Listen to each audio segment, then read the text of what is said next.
เครือข่ายคลื่นสีขาวเชียงใหม่เชียงรายลำพูนลำปางแป่น่านและพะเยาเนื่องด้วยคณะสงฆ์พระนักเผยแผ่ธรรมะเครือข่ายคลื่นสีขาวและคณะศรัทธาพุทธศาสนิกชนถวายเทียนพรรษาประจำปี 2567 จะนำไปถวายวัดต่างๆจำนวน9 วัดในพื้นที่ภาคอีสานในวันที่23ถึง25สิงหาคม 2567โดยจะออกเดินทางในวันที่23สิงหาคม 2567เวลาตี 4ในโอกาสนี้จึงขอเชิญชวนพุทธศาสนิกชนทุกท่านได้ร่วมถวายเทียนพรรษาและร่วมอนุโมทนาบุญไปด้วยกันเพื่อส่งเสริมพระพุทธศาสนาและวัฒนธรรมประเพณีอันดีงามต่อไป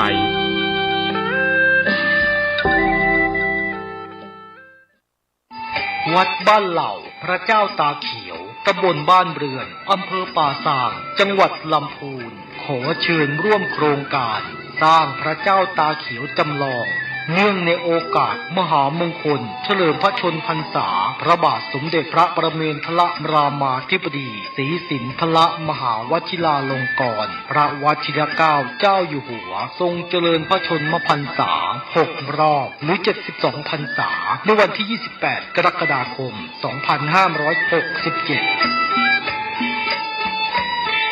ในการนี้ทางวัดบ้านเหล่าพระเจ้าตาเขียวนำโดยผู้ช่วยศาสตราจารย์ด็อกเตอร์พระครูภาวนาโสภิพระวิปัสสนาจารย์เจ้าอาวาสวัดบ้านเหล่าพระเจ้าตาเขียวมีดำริพร้อมกับคณะกรรมการและวัยยาวัจกรและญาติโยมที่มาอุปถัมภ์มีความประสงค์จะหล่อองค์จำลองพระเจ้าตาเขียวขึ้นเพื่อเฉลิมพระเกียรติในงานมหามงคลดังกล่าวนี้โดยองค์จำลองของพระเจ้าตาเขียวมีขนาดความกว้างของหน้าตัก9 ฟุต 6 นิ้วซึ่งกำหนดจะเททองหล่อในวันที่18 กรกฎาคม 2567เวลา 16:19 นาทีเรียนเชิญผู้ที่มีจิตศรัทธาร่วมทำบุญติดต่อสอบถามได้ที่เบอร์โทรศัพท์ 0969525159 วัดบ้านเหล่าพระเจ้าตาเขียวตำบลบ้านเรือนอำเภอป่าซางจังหวัดลำพูน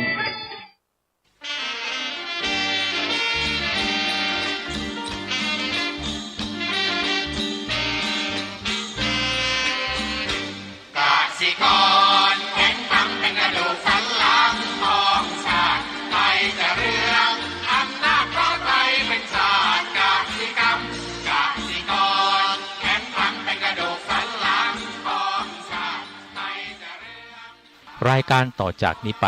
ขอเชิญท่านผู้ฟังทุกท่านเข้าสู่รายการดีมีคุณค่าน่าติดตามรายการเกษตรเพื่อชีวิตดำเนินรายการโดยกลุ่มรักเกษตรประสานงานโดยนายพิชัยคงพิทักษ์คณะเกษตรมหาวิทยาลัยเชียงใหม่หมายเลขโทรศัพท์053944030ขอเชิญทุกท่านติดตามรับฟังได้ณบัดนี้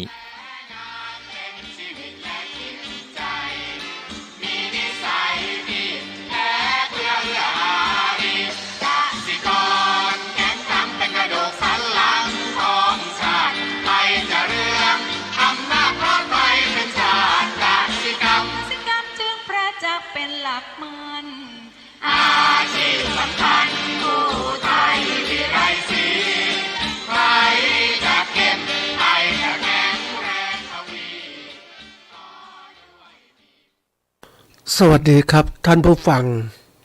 พบกับรายการเกษตรเพื่อชีวิตสำหรับวันนี้เสนอเรื่องบันดาลใจตอน 2ก่อนเข้าสู่รายการก็มีธรรมะมาฝากท่านผู้ฟังหัวข้อจากหนังสือพจนานุกรมพุทธศาสตร์ฉบับประมวลศัพท์เรียบเรียงโดยเทพเวทีประยุทธ์โตมหาจุฬาลงกรณราชวิทยาลัยพิมพ์เผยแพร่ปี 2533หัวข้อธรรมะวันนี้คืออายตนะคำว่าอายตนะแปลว่าที่ต่อหรือเครื่องติดต่อแดนต่อความรู้เครื่องรู้และสิ่งที่รู้เช่นตาเป็นเครื่องรู้รูปเป็นเครื่องรู้หูเป็นเครื่องรู้เสียงเป็นเครื่องรู้เป็นต้นจัดเป็น2 ประเภทคืออายตนะภาย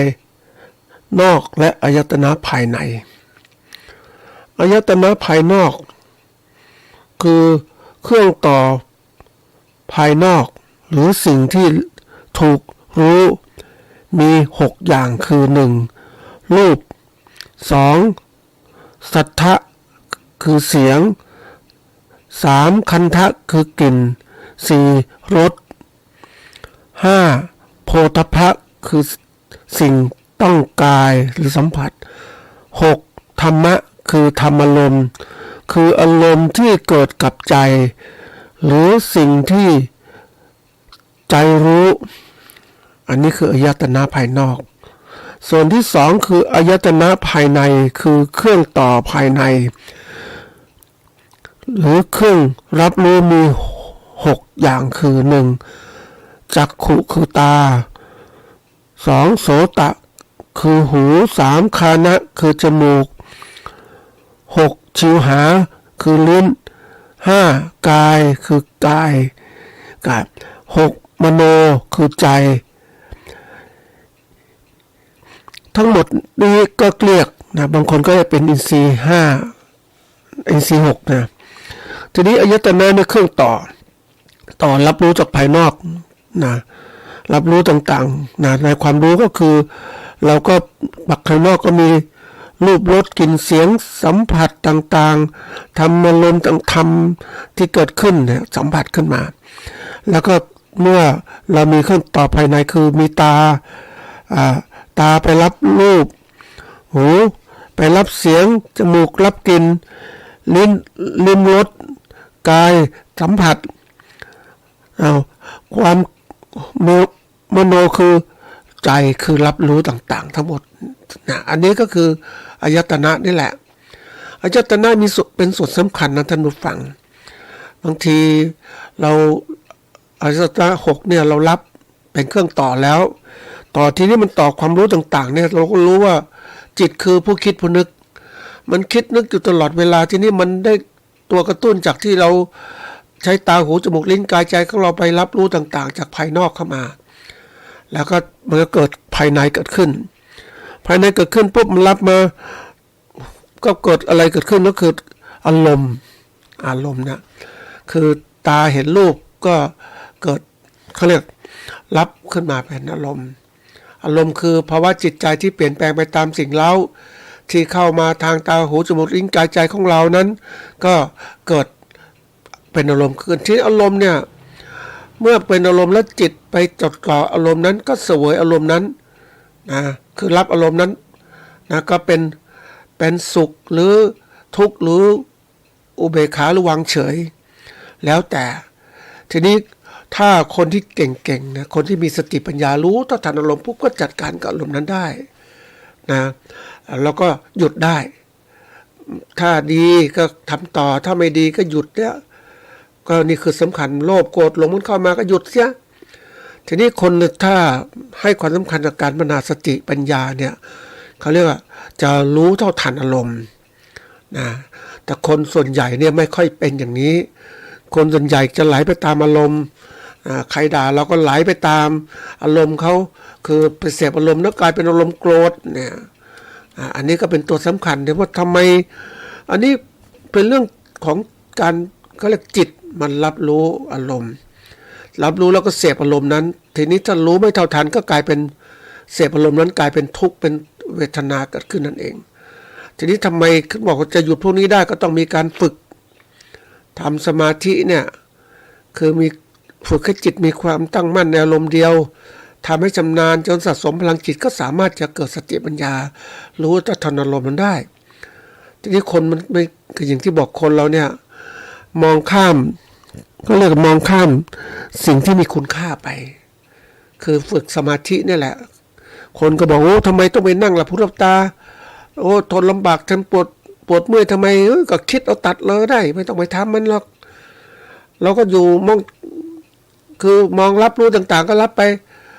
ตัดมันอารมณ์ต่างๆที่เข้ามันเกิดขึ้นมันตัดยากเพราะว่าจิตใจของเราไม่ได้ฝึกนั่นเองแต่เมื่อไรก็ตามถ้าจิตใจเราถูกฝึกขึ้นมาเนี่ยมันจะรู้แล้วว่าอะไรควรจะรับรู้อะไรไม่ควรรับรู้เพราะนั้นวิธีการที่ทำก็คือเราก็ลดอายตนะลงไปแล้วการฝึกสมาธิคือ คือลดอายตนะคือการสืบต่อเรื่องภายนอกก็คือปิดตาปิดหูปิดจมูกปิดลิ้นปิดไม่สัมผัสทางกายยังนิ่งๆเฉยๆดูทางใจอย่างเดียวพอใจของเรานั้นก็ธรรมะก็เกิดขึ้นในใจกำหนดใจของเราบริกรรมไม่ว่าพุทโธสมาอรหังหรือลมหายใจก็แล้วแต่ให้มีลมเดียวจนชำนาญน่ะคือคนมีฝึกอารมณ์เดียวนี่มันยากนะท่านผู้ฟังคนมันชอบเสียบลมอ่ะอะไรเข้ามาก็คิดหูมันปิดยากนะมันก็รับเสียงต่างๆมานะตาปิดได้ง่ายนะลิ้นก็ปิดได้ง่ายแต่หูมันยังเยอะมันฟังเสียงต่างๆกายสัมผัสต่างๆร้อนหนาวต่างๆมันก็เกิดสัมผัสเกิดขึ้นทีนี้ต้องระงับอารมณ์ต่างๆได้ต้องฝึกให้มันอยู่กับอารมณ์เดียวจนกระทั่งมันมีความชำนาญนะมันจะมีพลังจิตมากขึ้นสติปัญญาเกิดขึ้นก็รับรู้อารมณ์ต่างๆเป็นสิ่งสำคัญนะท่านผู้ฟังในการที่เราเรียนรู้โลกต่างๆบางทีเนี่ยจิตของเราจะสำคัญแต่เราไม่ได้ให้ความสำคัญกับเขาเพราะเราไม่ได้ใส่ใจเพราะคิดว่าเป็นเรื่องธรรมดาแต่คนที่เราอยากจะรู้เรื่องจริงต้องฝึกตรงนี้นะก็อันนี้คือเป็นอายตนะนี่แหละนะเราต้องรู้จักจัดการให้เป็นแล้วก็อายตนะนี้ก็เป็นตัวเชื่อมต่อโลกต่างๆแต่ให้เรารู้โลกต่างๆความรู้ต่างๆก็มาทางด้านนี้แหละนะทีนี้มาเข้าสู่เรื่องของเราดีกว่านะเรื่องของบันดาลใจนะทวนนิดนึงบันดาลใจคืออะไรคำว่าใจก็คือสิ่งที่ทำหน้าที่รู้สึกนึกและคิดนี่คือใจปกติจะมีจิตนะจิตกับใจแล้วแต่คนก็จิตคือการทั้งใจคือเป็นกลางทีนี้ไอ้ส่วนเขาว่าบันดาลเป็นคำกริยาแปลว่าให้เกิดขึ้นมีขึ้นเป็นขึ้นด้วยแรงอำนาจของสิ่งใดสิ่งหนึ่งเนี่ยรวมความแล้วแรงบันดาลใจก็คือนะการทำให้จิตที่รู้สึกนึกคิดนั้นนะให้เกิดมีขึ้นเป็นขึ้นด้วยแรงอำนาจของสิ่งใดสิ่งหนึ่งเนี่ยทำให้ใจนั้นมันรู้สึกนึกคิดได้ดีขึ้นรู้สึกนึกคิดมันเป็นทำให้ใจเราดีขึ้นนั่นแหละเพราะมันดานเกิดขึ้นเนี่ยนะเพราะนั้นทำให้เกิดมีขึ้นเป็นขึ้นได้เนี่ยก็โดยอำนาจต่างๆที่เราทำนี่แหละมันทำให้เรามีพลังเกิดขึ้นบันดาลใจในการคิดหาต่างๆทีนี้ตอนที่แล้วเราเล่าถึงสำคัญไปแล้วว่ามันมีส่วนสำคัญมากเรื่องของแรงบันดาลใจนะมันมีผลต่อการกระทำของเราแล้วก็มีส่วนการสร้างและพัฒนาความสำเร็จในการใช้ชีวิตของเราทำงานต่างๆก็สำคัญทีนี้ไอ้แรงบันดาลใจเนี่ยนะมันก็เป็นส่วนสำคัญที่เราต้องคิดแล้วว่าทำยังไงมันเกิดขึ้นทีนี้มันอย่างที่กล่าวไว้ว่ามันก็มีคำศัพท์อยู่ก็เรียก2ตัวนะครับคือมันคู่กันนะคือคำว่าแรงบันดาลใจในทวนนิดหนึ่งก็คือแรงบันดาลใจก็คืออำนาจอันเกิดจากจิตวิญญาณซึ่งเป็นแกนแท้ของตนเองโดยใช้เงื่อนไขภายในจิตใจของตนเองด้วยตนเองเนี่ยซึ่งเรียกว่าการสำนึกรู้หรือ conscious สิ่งนี้เป็นตัวกำหนดการกระทำภายนอก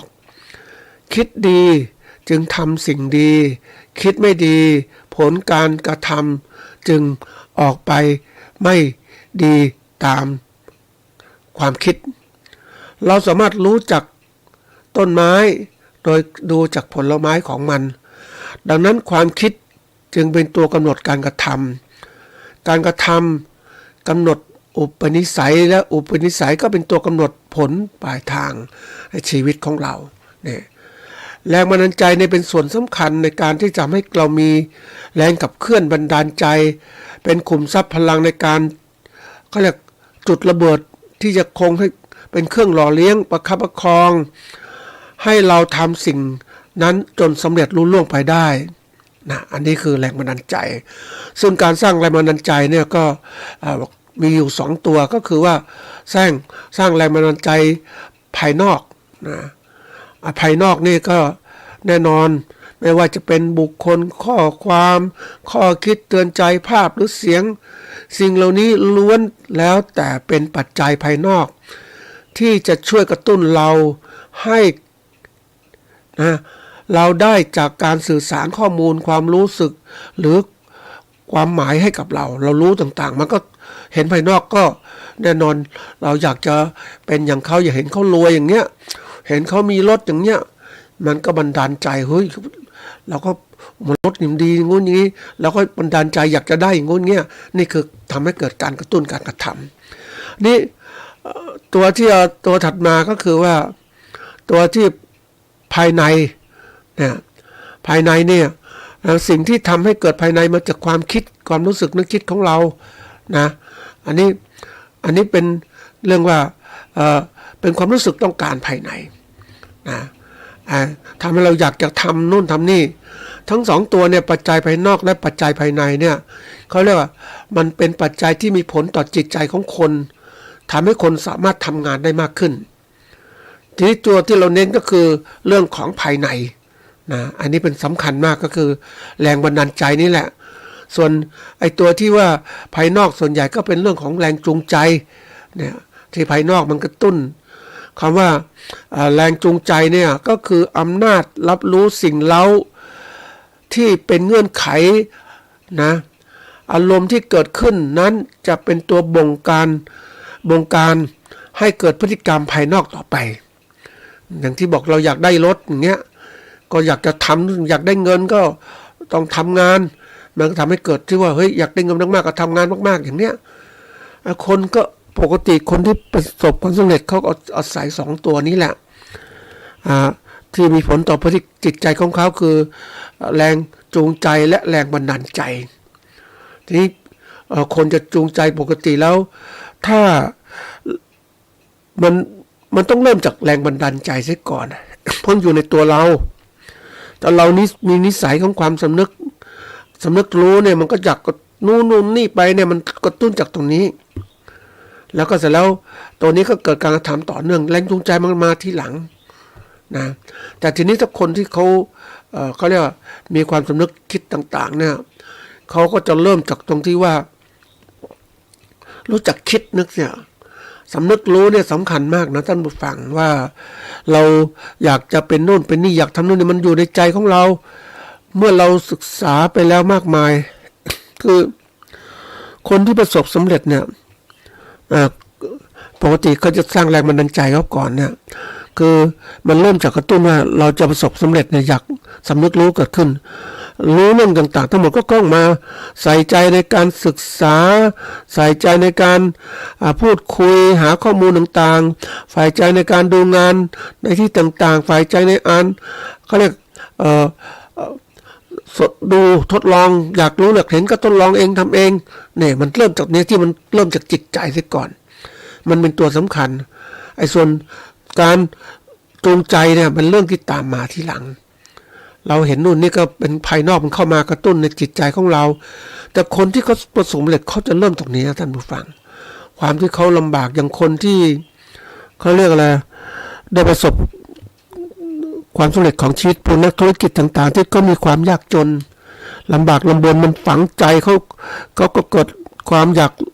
รู้ที่ทำไงมันรวยขึ้นมันก็ตุ้นอยู่ภายในนะทีนี้มันก็เลยบอกว่ามันก็เป็นตัวหนึ่งที่สำคัญมากเราจะสร้างแรงบันดาลใจอย่างไร ก็เราต้องใช้ความสำนึกตรงนี้ที่เกิดขึ้นนั่นเองกระตุ้นให้เกิดขึ้นนี่การสร้างที่ว่าอย่างคราวที่แล้วได้พูดถึงความคิดของสตีเฟนพอลจ็อบเนี่ยเราเรียกว่าสตีเฟนจ็อบเนี่ยที่เป็นผู้ก่อตั้ง Apple กับ Macintosh เนี่ยสตีฟจ็อบเนี่ยก็แน่นอนก็เลยมีกล่าวถึงเรื่องของการลากเส้นต่อจุดลากเส้นต่อจุดซึ่งตัวนี้ก็เหมือนกับว่าบอกเป็นในว่าสิ่งที่เราทำทุกอย่างนั้นไม่มีสิ่งใดที่สูญเปล่าเพียงแต่การแต้มจุดต่างๆให้มากขึ้นไปเรื่อยๆเพื่อรอที่สักวันหนึ่ง มันจะมีเส้นตรงที่จะสามารถเชื่อมจุดเหล่านั้นเข้าด้วยกันได้ทั้งหมดขอเพียงแต่ให้เราทำนะในสิ่งที่เราชอบเท่านั้นอันนี้คือการคนเราเนี่ยบอกว่าก็ทำอยากชอบอะไรก็ทำไปทีนี้มันยังไม่เขาเรียกยังไม่ประสบความสำเร็จเพราะยังไม่ได้เชื่อมต่อจุดเหล่านี้แต่เมื่อเราทำไปอย่างทุกอย่างเนี่ยมันเหมือนประสบการณ์ชีวิตนะท่านผู้ฟังว่าเราทำนู่นทำนี่แล้วหลายเรื่องไปเรื่องนี้สำเร็จเรื่องนั้นสำเร็จหรือไม่สำเร็จก็แล้วแต่สิ่งที่เชื่อมต่อคือเราได้รับรู้ว่าเราทำแต่ละครั้งก็คือประสบการณ์ที่เราได้ประสบการณ์เราได้ก็เหมือนจุดหนึ่งทีนี้ถ้าคนมีประสบการณ์ต่างๆก็เชื่อมต่อทั้งหมดอย่างคนที่เขายากจนเนี่ยเศรษฐีที่เขาเคยยากจนมาก่อนในสมัยเด็กเขาได้ประสบการณ์ชีวิตความยากจนเขาก็นั่นคือจุดหนึ่งความรู้ที่เกิดขึ้นแล้วก็เริ่มไขว่คว้ายังไงจะไปยังไงแล้วก็ทำทีละเรื่องไปเรื่องนู้นเรื่องไหนสำเร็จเรื่องไหนก็ทำไปหลายเรื่องจนกระทั่งวันหนึ่งประสบการณ์เขาเต็มที่แล้วความรู้ที่เขาเรียนรู้ได้เต็มที่แล้วเนี่ยก็ทำให้เขาสามารถเชื่อมต่อสิ่งอย่างเป็นแรงผลักดันทำให้สามารถจะประสบความสำเร็จได้อันนี้เรื่องสำคัญนะท่านผู้ฟังมันเป็นเส้นทางชีวิตนะเราไม่รู้ว่าวันจะสำเร็จในวันหน้าหรือไม่แต่วันนี้เราทำดีที่สุดเราสร้างจุดต่างๆไว้ให้เต็มที่ที่เรามีอยู่เราชอบแล้วก็ทำในสิ่งที่เราจะคาดหวังอย่างนี้ไปเนี่ยเขาบอกวันหนึ่งหน้าก็จะประสบความสำเร็จนะเขาบอกว่าสตีฟจ็อบส์ก็บอกคุณจะต้องไว้ใจและเชื่อมั่นว่าจุดทั้งหลายที่คุณได้ผ่านมาในชีวิตคุณมันจะหาทางลากเส้นต่อเข้าด้วยกันเองในอนาคต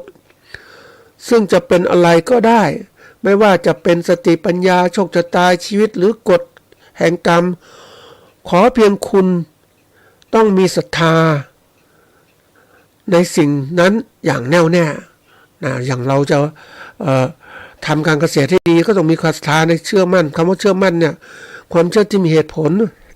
นะว่าทำการเกษตรจะต้องดีงู้นดีงี้นะก็คิดแต่ศรัทธามันต้องมีปัญญาด้วยนะท่านผู้ฟังศรัทธาจะต้องมีปัญญาคู่ประกอบกันคือความรู้ปัญญาความรอบรู้ถ้าเชื่อมั่นโดยไม่มีความรอบรู้เนี่ยมันก็กลายเป็นศูนย์เปล่านะท่านผู้ฟังมันต้องความรู้ประกอบขึ้นไปว่ามันเป็นก้อกูลเพราะว่าบางครั้งเนี่ยเรามีความศรัทธาแต่ศรัทธาไม่มีเหตุมีผลเพราะว่ามีสัตว์ปัญญาที่ประกอบกัน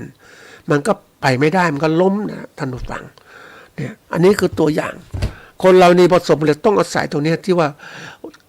ความสำนึกรู้นี่มีอยู่แล้วก็เป็นตัวที่เรียกว่าสร้างแรงบันดาลใจแล้วก็ด้วยความรักในงานที่จะทำเป็นแรงบันดาลใจนะอันนี้ก็ที่มันเกิดขึ้นเนี่ยก็ในชีวิตของคนแต่ละคนที่ทำงานก็จะช่วยทำให้เขานั้นมีอิสระอยากทำนู่นนี่ก็ทำไปสร้างสรรค์มันเกิดความคิดสร้างสรรค์ที่เกิดขึ้นแล้วเมื่อทำไปแล้วบางอย่างมันเป็นปัญหาอุปสรรคก็จะกลายเป็นอุปกรณ์ที่จะทำให้เขานั้นเข้าไปสู่เป้าหมายเพราะทุกอย่างมันมีปัญหาอุปสรรคทั้งนั้นแหละเพียงแต่เราต้องอดทนฟันฝ่าไปก็เรียกปัญหามีไว้แก้แล้วก็สร้างสรรค์สติปัญญาปัญหาเนี่ยคือข้อสงสัยที่สำคัญคำตอบอุปสรรคขัดขวางก็เหมือนกันต้องการแก้ไขนี่มันเกิดขึ้นปุ๊บคนเราต้องเตรียมการไม่มีใครจะเป็นเขาเรียกว่าคนที่อยากจะประสบความสำเร็จเนี่ยแม้จะมีความรู้จากการศึกษาเรียนที่สูงก็ตามแต่ว่าจะได้ความสำเร็จก็ต้องมีความเข้าใจความเข้าใจมันเกิดขึ้นจากอะไรเกิดขึ้นจากที่คนเรานั้นนำมาความรู้มาใช้มาทดสอบมันใช่จริงเป็นจริงไม่เป็นไรไหมแล้วนั่นแหละคือตัวสำคัญ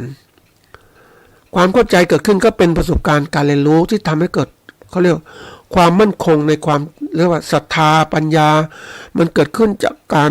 ที่เราค้นคว้าต่างๆทำให้เกิดความมั่นใจที่จะนำสิ่งเหล่านี้ไปใช้แล้วก็ต่อยอดทางดำเนินธุรกิจเขาได้เขาบอกว่าไอ้เรื่องของความสำเร็จก็เหมือนยาขมแต่เป็นสิ่งจำเป็นสำหรับคนไข้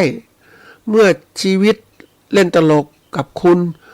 จงอย่าสูญเสียความเชื่อมั่นในสิ่งที่คุณรักนะเขาเชื่อว่าสตีฟ จ็อบส์เชื่อว่าสิ่งเดียวที่ทำให้เขาลุกขึ้นได้ในทุกครั้งก็คือความรักในสิ่งที่เขาทำนี่ความใส่ใจนะ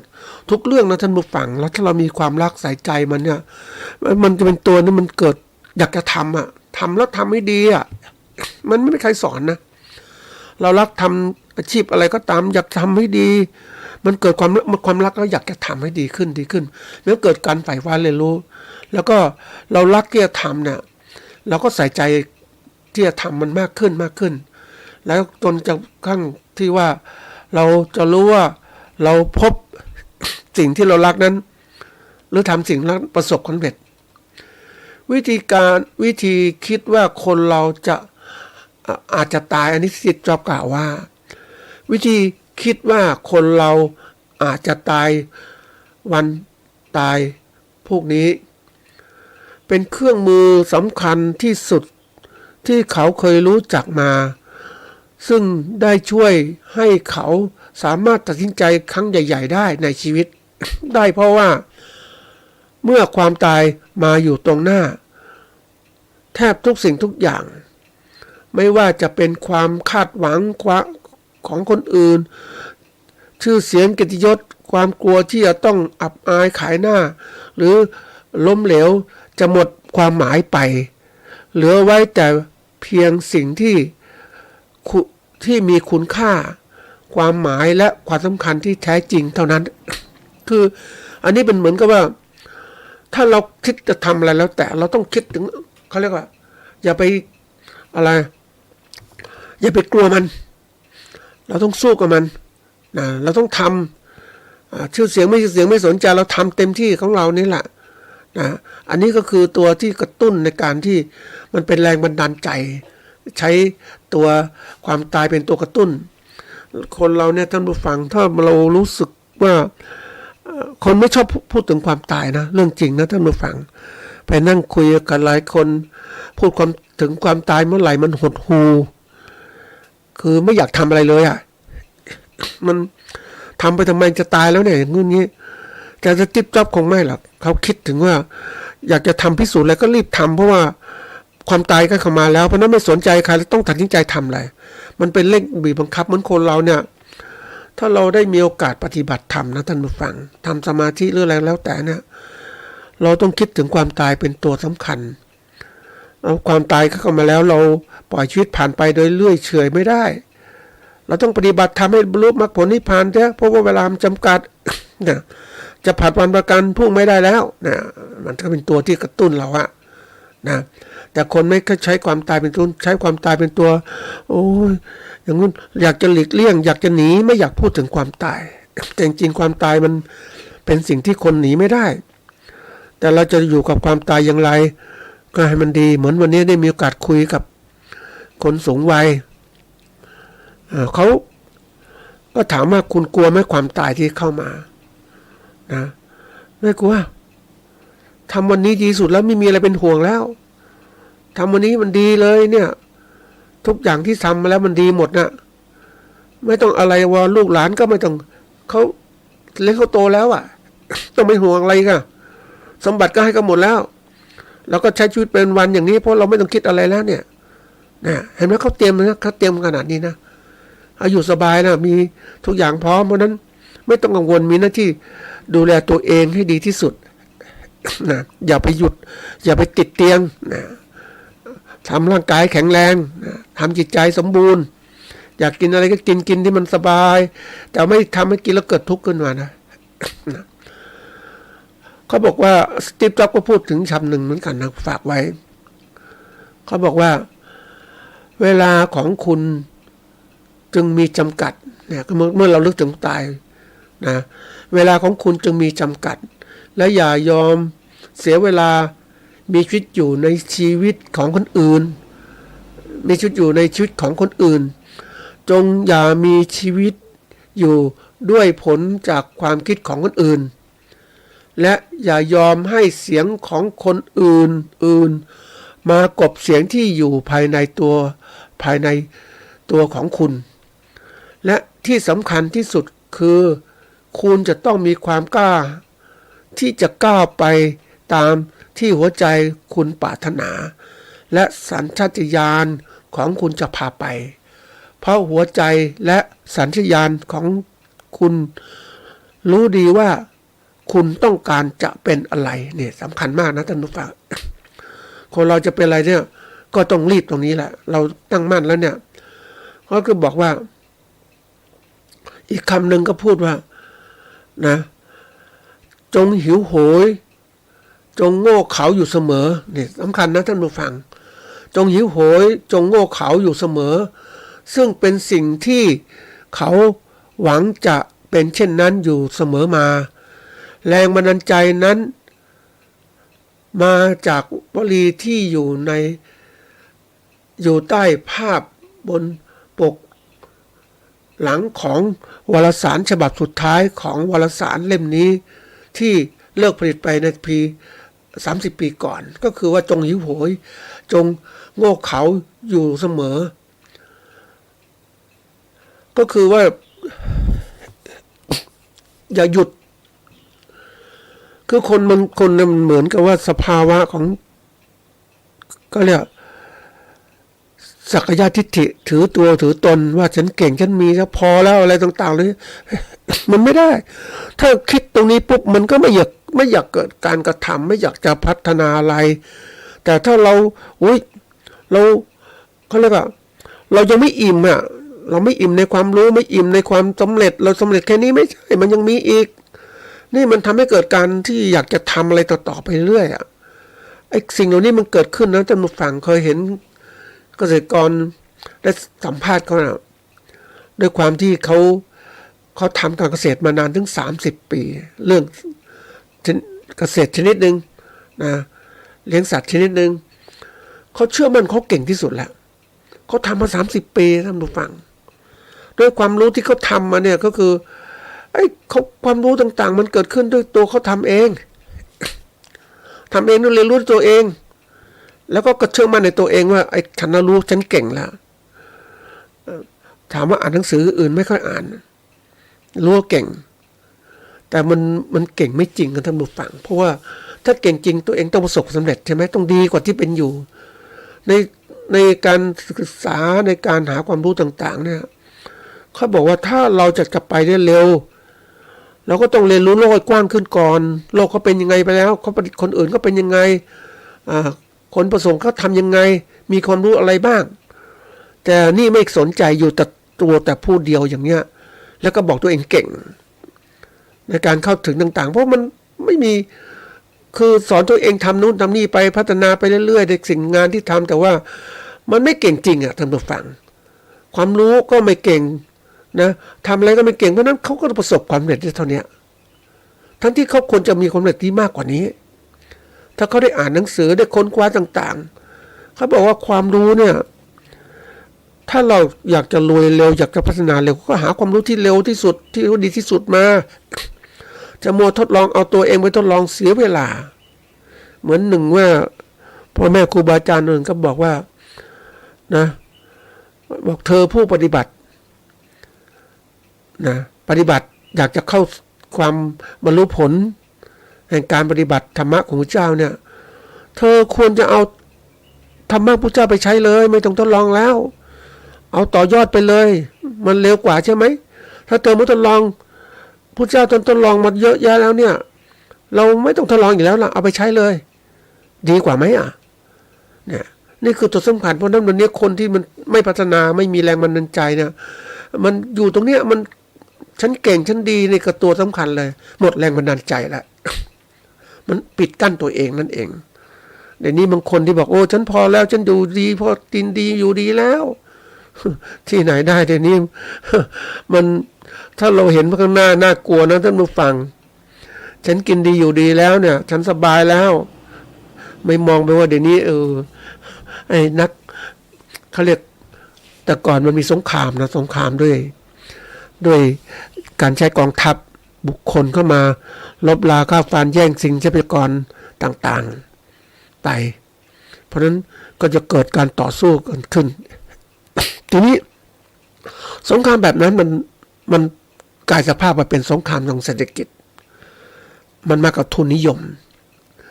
เพราะนั้นทุนนิยมประเทศคนบุคคลที่เขารวยจากต่างประเทศต่างๆเขาจะมาเลยประเทศนี้ดีฉันจะลงทุนซื้อที่ซื้อนู่นซื้ออาคารซื้อนู่นซื้อนี่แล้วก็เริ่มละซื้อขยายธุรกิจลงทุนทำธุรกิจเกษตรเพราะนั้นคนที่เป็นอันนี้ยกตัวอย่างเกษตรกรนะ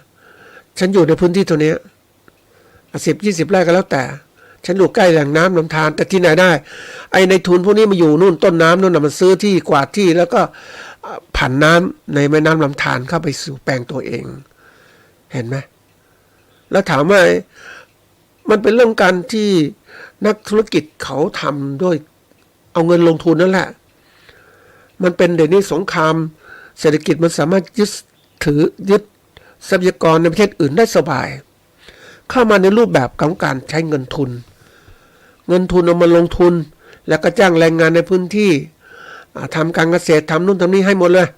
ตัวเองก็เป็นในทุนในทุนก็ลงทุนได้เอาเงินมาใช้เป็นเงินทุนจ้างคนงานต่างๆเสร็จแล้วได้ผลิตมาก็ขายได้ทุนคืนสบาย นี่คือเรื่องของธุรกิจที่มันแข่งขันกันมากแล้วถ้าเราไม่รู้เราถามว่าเราอยู่ได้ไหมพอวันนี้มันไม่พอแล้วมันต้องเรียนรู้โลกกว้างขึ้นนะแรงบันดาลใจของคนเนี่ยมันติดกับว่าไอ้ความที่ว่าอยู่ดีพอดีแล้วพอมีพอใช้แล้วไม่ต้องไปไขว่คว้ามากไม่ต้องไปเรียนรู้อะไรมากมายมันก็เจอคนประเภทนี้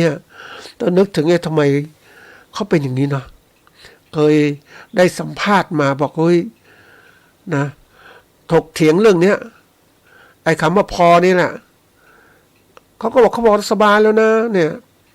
สบายนี่มันเป็นอย่างนี้เลยนะสบายไม่ต้องไปไขว่คว้ามากมายทีเดียวโลกฉันทำฉันดีฉันพอแล้วอยู่ได้สบายในท้องปัจจุบันนะเขาบอกว่าเขาอยู่ได้สบายคือคนคิดโลกแคบท่านผู้ฟังทีนี้เมื่อผ่านไป1 ปีก็เจอกันอีกก็ถามเรื่องเนี้ยโอ้ยยอมรับแล้ววันนั้นที่ถกเถียงไปก็โมโหเหมือนกันนะไม่เป็นจริงเขาเชื่อมั่นว่าเป็นจริงตามที่เขาคิดแต่เขายอมรับว่าต้องคิดใหม่เพราะว่าการคิดของเขาในคิดในโลกแคบคือคนที่มีความคิดแคบๆเนี่ยมันก็มองไม่เห็นโลกกว้างใช่ไหมเหมือนคนมีความคิดแค่โอ้ฉันเก่งในหมู่บ้านนี้ฉันเก่งฉันดีที่สุดแล้วไม่มีการไปมองโลกข้างนอกเป็นไงหมู่บ้านอื่นก็เป็นไงประเทศอำเภออื่นก็เป็นยังไงจังหวัดอื่นก็เป็นยังไงมองไม่เห็นแล้วคิดตัวเองอยู่ได้ถามว่ามันอยู่ไม่ได้เพราะสภาพแวดล้อมต่างๆมันเชื่อมโยงกันหมดแล้วใครก็ได้ที่เขามีอำนาจในการครอบครองทรัพยากรทางการเกษตรได้มากเขาก็คุมอำนาจได้ใช่ไหมแล้วตัวเองมีอำนาจตัวเองเล็กตัวแค่นี้แล้วคุณไม่มีอำนาจแต่คุณคิดว่าคุณดีคุณเด่นคุณเก่งคุณไม่สามารถคุณไม่พัฒนาคุณบอกคุณอยู่ได้อยู่ไม่ได้ตอนนี้ยิ่งเดือดร้อนมากเลยไหมเพราะคุณไม่ได้มีโอกาสในการเรียนรู้โลกกว้างขึ้นไม่มีโอกาสปรับตัวได้ทันเพราะว่าอะไรเพราะว่าเศรษฐกิจแบบทุนนิยมมันเข้ามาหมดแล้วทุนไหนๆก็ตามเขามีอำนาจเขาสามารถคุมมันหมดเลยแล้วคุณเป็นเกษตรกรรายย่อยๆคุณจะอยู่ยังไงเนี่ยอันนี้นี่ตัวสำคัญแรงบันดาลใจมันไม่เกิดขึ้นเพราะคุณคิดว่าคุณพอแล้วคุณแค่นี้อยู่แล้วเนี่ยบันดาลใจมันก็กลายเป็นเสียหายที่เกิดขึ้นนะเขาบอกว่าอันนี้ก็มีการค้นคว้าไปนะท่านผู้ฟังว่าเราอยากจะมีความสำเร็จเนี่ยนะก็เขาบอกว่าต้องสร้างแรงบันดาลใจที่ดีนะอย่างบันดาลใจเราจะทำอะไรแล้วแต่เขาบอกว่าสร้างคือแรงบันดาลใจเนี่ยก็ต้องประการแรกในการที่กิจกรรมตัวเองตื่นมาก็ยิ้มรับวันใหม่อย่างด้วยพลังนะด้วยฉันจะสู้มันดีขึ้นเริ่มตรงนี้อันที่สองเนี่ยนะเราจะมีพลังพวกนี้ยังไงก็ต้องมีความรู้อ่านหนังสือสิ่งที่ดีกระตุ้นการบันดาลใจต่างๆอยากจะก้าวหน้าชีวิตก็อ่านนู่นอันนี้มีข้อมูลข่าวสารที่มากพออันที่สามเนี่ยก็มีตั้งความปรารถนาในชีวิตให้มากขึ้นเราต้องมีชีวิตที่ดีขึ้นกว่าเมื่อวานเนี่ยวันนี้ต้องมีชีวิตที่ดีขึ้นกว่าเมื่อวาน ด้วยการอาศัยอะไรตัวเองพลังตัวเองความรู้ต่างๆที่มีอยู่ความสามารถตัวเองที่มีอยู่พัฒนาให้มันดีขึ้น อันนี้ง่ายๆ3ตัวเนี่ยทีนี้ก็มีเขาเรียกว่าเทคนิคในการสร้างแรงบันดาลใจดีๆก็เรียกว่าเขาก็เสนอมานะประการแรกคือมีความเชื่อมั่นนะเราต้องมีความเชื่อมั่นตัวเองว่าฉันมีความรู้ต่างๆเนี่ยนะฉันโน้นฉันนี่มีความรู้มากมีความสามารถมากต่างๆเนี่ยเชื่อมั่นคือเชื่อมั่นบางทีมันจะเชื่อมันไม่ได้อย่างเดียวนะท่านผู้ฟังต้องมีปัญญาด้วยมีการวิเคราะห์ว่าฉันเชื่อมั่นในถูกทางไหมมันต้องมีการวิเคราะห์นะไม่ใช่เชื่อมั่นหลงงมงายตัวเองว่าฉันเก่งนู่นเก่งนี่มันไม่ใช่เราคิดวันนี้เราเก่งแต่พรุ่งนี้ก็ไม่เก่งเพราะนั้นต้องมีความเชื่อเราต้องเก่งตลอดเวลาเชื่อมั่นแล้วมันทำให้เกิดพลังในกันประการที่2ต้องมีเป้าหมายที่ชัดเจนการทำต่างๆทั้งหมดเนี่ยเราต้องมีเป้าหมายชัดเจนต้องตั้งไว้ที่เป้าหมายมันเกิดขึ้นอย่างไรก็ต้องมีทัศนคติที่มองโลกมันกว้างขวางขึ้นมาเห็นอย่างนี้มาแล้วก็ตั้งเป้าหมายคืออะไรคือสิ่งที่กำหนดไว้เป็นเครื่องหมายจุดหมายในการดำเนินการของเราว่าทำเพื่อจุดนี้ก่อนนะแล้วก็อันที่3นะแรงบันดาลใจก็หาแบบอย่างหรือบุคคลตัวอย่างนะบุคคลตัวอย่างที่ประสบความสำเร็จเนี่ยเขามีแนวคิดเขาเป็นยังไงบ้างนะเขาเป็นพฤติกรรมเขาเป็นยังไงเขามีแนวคิดพฤติกรรมอย่างไรประสบการณ์ต่างๆเขาเป็นยังไงไม่การศึกษาดีไหมทำไมเขาเกิดอย่างนี้อย่างเราไปอ่านของตัวอย่างนะเทียมโชควัฒนาอย่างเนี้ยเจ้าของบริษัทพัฒนาพิบูลอย่างเนี้ยเขาเก่งยังไงเขาทำยังไงโอ้ทนลำบากมากเลยนะคนที่เขาสร้างเนื้อสร้างตัวลำบากจริงๆเขาต้องสู้ยังไงนะแล้วก็เราก็เรียนรู้เขามาเป็นต้นแบบ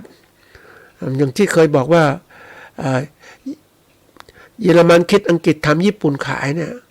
ทำไมเขาถึงรวยเร็วญี่ปุ่นถึงรวยเร็วเพราะเขาใช้วิธีการนี้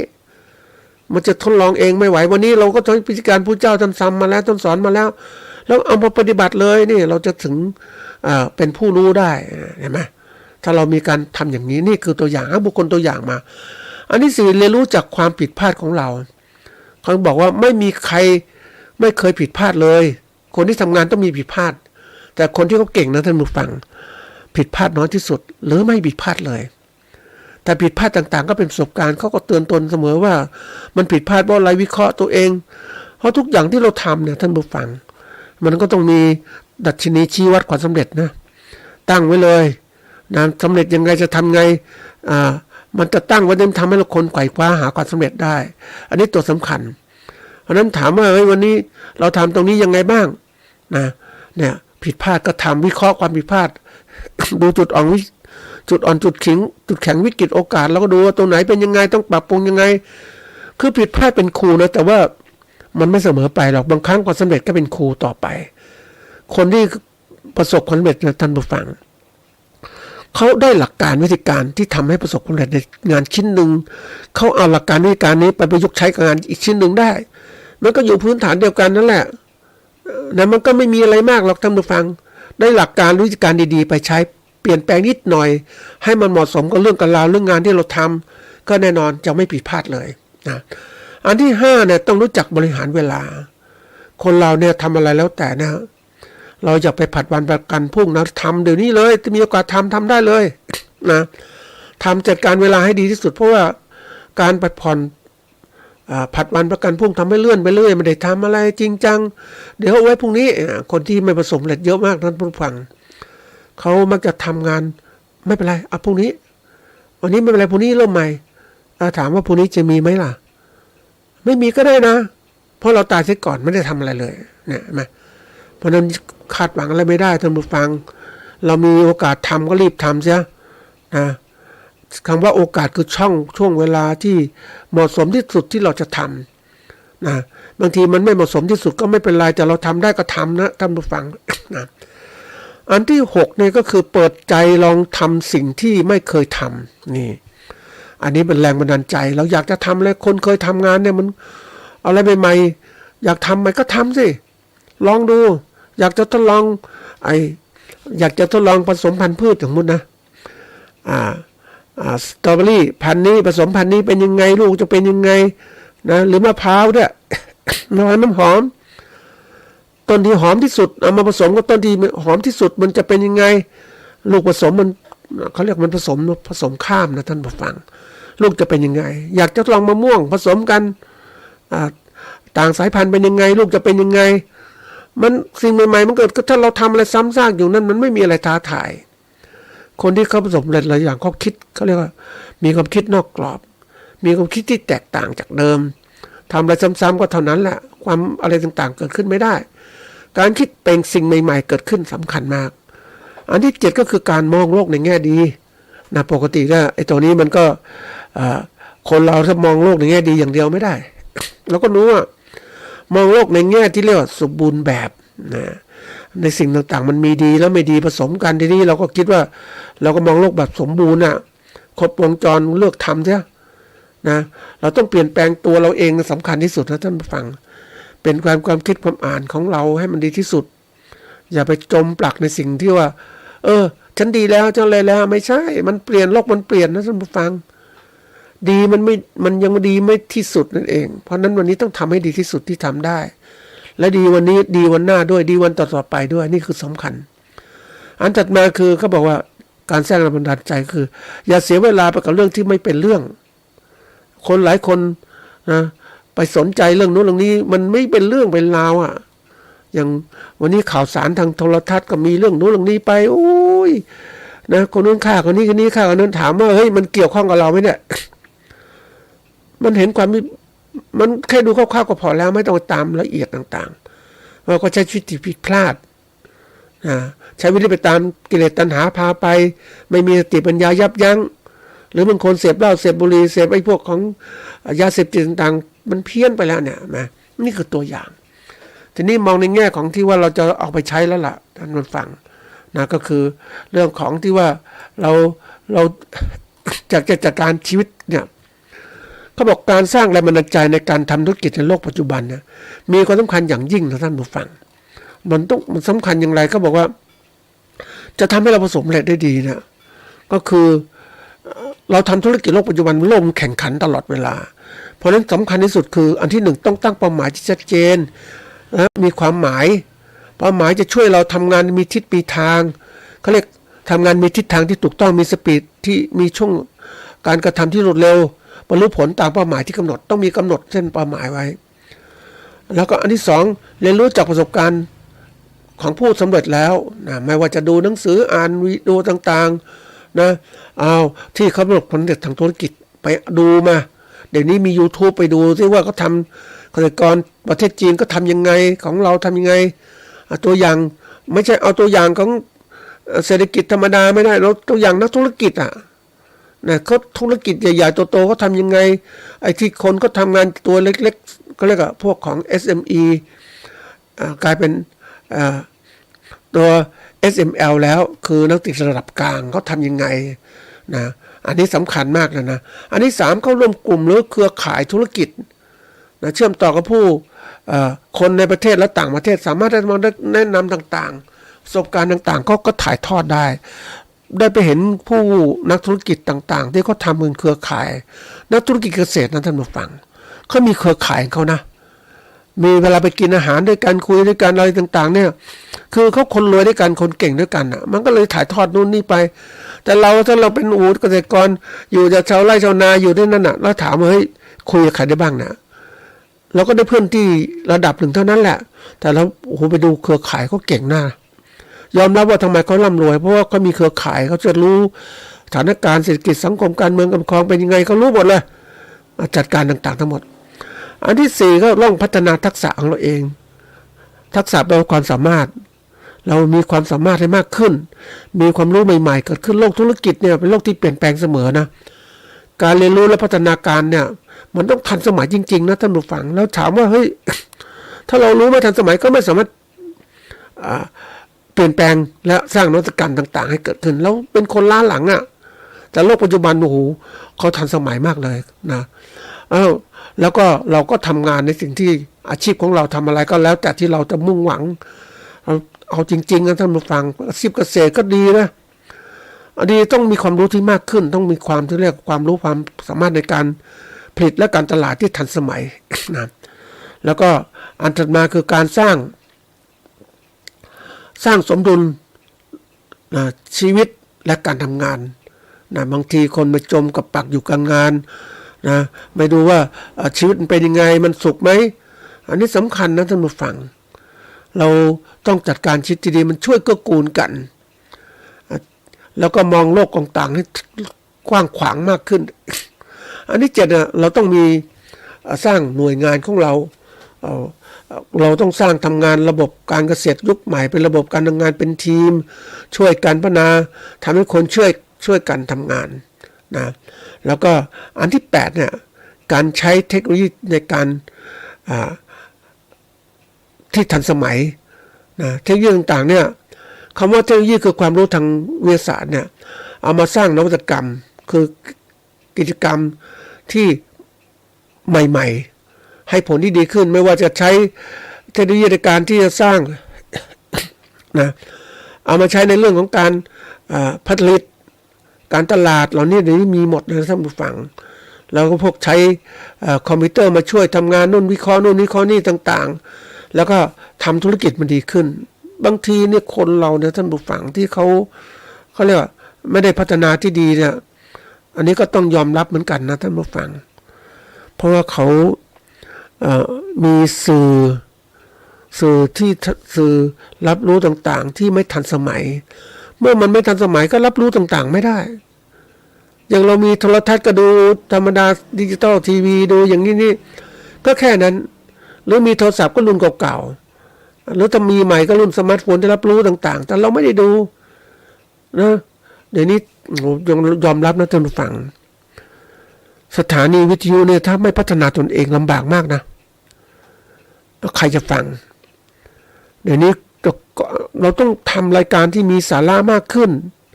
แข่งขันกับโลกหรือไปฟังมีเพลงมีอะไรก็เปิดดูใน YouTube ก็ได้นะจะถามว่าเราต้องมีสาระนำสิ่งที่ดีเสนอให้กับชุมชนนะชุมชนต้องตามทีนี้ชุมชนตามไหมตามรายการให้ดีๆไหมสถานีไหนดีโทรทัศน์ไหนดีติดตามรายการดีๆเพื่อจะทำพัฒนาชีวิตของเราคือพัฒนาความรู้ให้มันเกิดขึ้นได้ก่อนโลกทัศน์กว้างขวางขึ้นและถูกอาชีพเกษตรของเราหรือการประกอบการเกษตรของเรามันจะทำให้เราทันสมัยเพราะถ้าเราอยู่ในโลกที่ไม่ทันสมัยน่ากลัวมากนะท่านผู้ฟังความทันสมัยที่มันมีอยู่เนี่ยมันบีบบังคับทำให้คนไม่ทันสมัยเข้าสู่โลกนี้ไม่ได้เข้าสู่โลกธุรกิจไม่ได้เลยคุณติดต่อค้าขายอย่างนี้โลกยุคใหม่นะเดี๋ยวนี้เขาจ่ายเงินซื้อของเนี่ยนะโดยการโอนเงินกันหมดแล้วทั้งสมาร์ทโฟนเราก็เป็นคนโบราณเราก็มีเงินไปซื้อของอยากจะซื้อของด้วยเงินสดปรากฏทางร้านไม่มีเงินสดไม่รู้จะทำไงเพราะว่าไม่มีเงินสดเนื่องจากลูกค้าเขาทันสมัยมากขึ้นแล้วเขาจ่ายเงินด้วยดิจิตอลแล้วด้วยโทรศัพท์แล้วเนี่ยเห็นไหมแล้วอยู่ในโลกนี้ลำบากนะท่านผู้ฟังถ้าเราไม่พัฒนาตัวเองนะซื้อเดี๋ยวนี้ก็ต้องมีบัตรเครดิตต่างๆเงินสดเนี่ยบางทีก็มันก็หายากนะพอต่อไปเนี่ยโลกมันเปลี่ยนแล้วมันใช้บัตรเครดิตกันหมดแล้วหรืออะไรต่างๆเหล่านี้ใช่ไหมแล้วเราอยู่นิดถ้าเราไม่มีความรู้ที่ทันสมัยมีความสามารถที่ดีขึ้นมันอยู่ได้ลำบากนะเพราะนั้นถามว่ามันเรื่องสำคัญแล้วต่อไประบบต่างๆที่มันช้าอย่างคนที่เขาร่ำรวยนะโอ้ได้คุยให้ฟังว่าวันๆก็ขายของได้เป็นกำไรวันละ10 ล้านบาทเห็นไหมก็ทำยังไงค้าขายออนไลน์นี่แหละเห็นไหมเรื่องการตลาดทันสมัยใช่สมัยเขาจึงอยู่ได้ดีไงท่านผู้ฟังก็ฝากไว้เป็นข้อคิดสร้างแรงบันดาลใจให้เกิดขึ้นกับตัวท่านเองในการฟันฝ่าทำธุรกิจให้ประสบความสำเร็จ